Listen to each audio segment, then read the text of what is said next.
So I am blessed to be in the career field that I am in my 9 to 5 because I get acquainted with a lot of well-off people.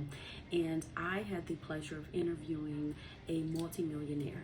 And this man is not from America.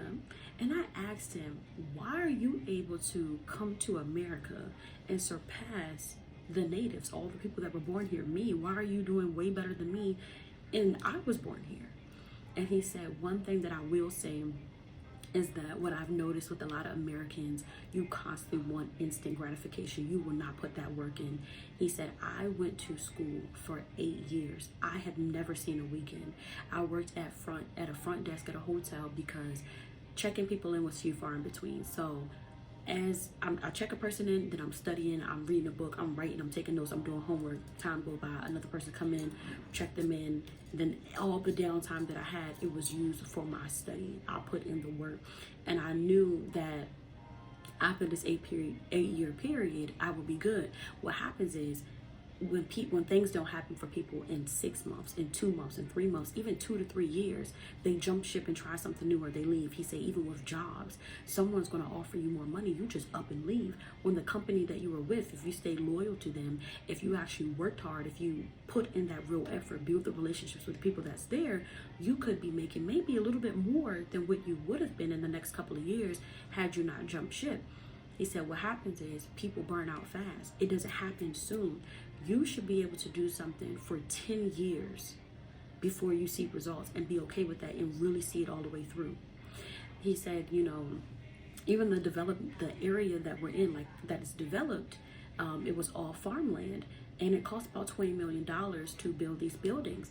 The rent is $7,000 to $10,000 a month. With all the buildings here, it is going to take a period of time to get that 20 million back, maybe 10 plus years, 20 years, depending on the loan that you have and how much income you're getting from the rental.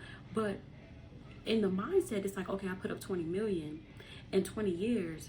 I can get back that money plus some, but do I want to wait 20 years? I don't want to wait 20 years. What's going to get me there faster? No one's seen our way through. This man, I don't know if I said in the beginning, but he owns 13 hotels. One of his biggest hotels, like major businesses, right by BWI. I was like, okay, so how were you able to get funding and do these types of things? He said, family is so important. I don't know how you view family. I know Americans, it's a lot of like people that are very independent, but all my family live together. And he's from India. So from just retail, I've noticed years ago when I used to work retail, I mean, I do now, but part-time, they all come in together. They live together. They build each other up. They give each other money. They put each other on. Because I said, how many people in your family are business owners? He said 99%. I got on. I put myself in a position. I give my family jobs. I'm like, hey, put up this money. I can get you this. We can do this. And we're constantly building together. We're fine living all together. He said, but imagine 10 of us having a mortgage here, rent here, rent here, rent here. Imagine what we could have together. And so everybody's so quick to divide and move apart.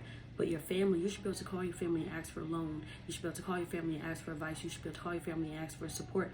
But even if you don't have family, building relationships is so important. You should be able to call someone to invest in what it is that you want to do.